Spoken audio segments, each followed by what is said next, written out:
સુરત જિલ્લામાં અવિરત વરસાદ વરસી રહ્યો છે અને ભારે વરસાદને પગલે કેટલાક જળાશયો પણ જીવંત બન્યા છે। નયનરમ્ય નજારો કેટલાક વિસ્તારોમાંથી સામે આવ્યો છે જ્યાં જળાશયો જીવંત બન્યા હોય। માંગરોળ તાલુકાની કીમ નદી બે કાંઠે વહેતી થઈ તો બોરસરા ગામે આવેલો લો લેવલ બ્રિજ આખો પાણીમાં ગરકાવ થયો। નદીમાં નવા નીર આવતા ખેડૂતોમાં ખુશીનો માહોલ જોવા મળ્યો। માછીમારો પણ માછીમારી કરવા કીમ નદીએ પહોંચ્યા હોય તેવા દ્રશ્યો સામે આવ્યા છે અને જો હજુ પણ વધુ વરસાદ થશે તો હાઈ બેરેલ બ્રિજ પણ પાણીમાં ગરકાવ થઈ જશે।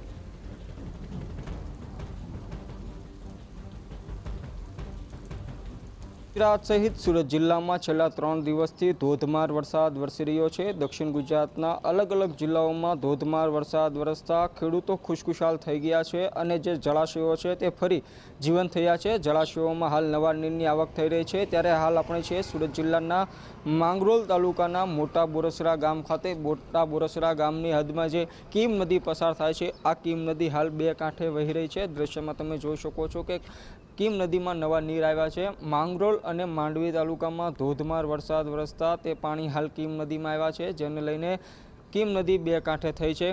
કીમ નદી બે કાંઠે થતાં ખેડૂતો ખુશખુશાલ થઈ ગયા છે। કીમ નદીનો જે લો લેવલ બ્રિજ છે તે પણ પાણીમાં ગરકાવ થઈ ગયો છે। નવા નીરને લઈને માછીમારો પણ કીમ નદી ખાતે પહોંચી ગયા છે। દ્રશ્યમાં તમે જોઈ શકો છો કે હાલ સ્થાનિક માછીમારો કીમ નદી ખાતે આવ્યા છે અને માછીમારી કરી રહ્યા છે। જે પ્રકારે હવામાન વિભાગે આગાહી કરી હતી એ જ પ્રકારે વરસાદ વરસતા ખેડૂતો પણ ખુશખુશાલ થઈ ગયા છે। ઉલ્લેખનીય છે કે સુરત જિલ્લામાં સૌથી વધુ વરસાદ માંડવી તેમજ બારડોલી અને પલસાણા તાલુકામાં વરસ્યો છે। 3 દિવસથી સતત વરસી રહેલા વરસાદને લઈને જનજીવન પ્રભાવિત થયું છે।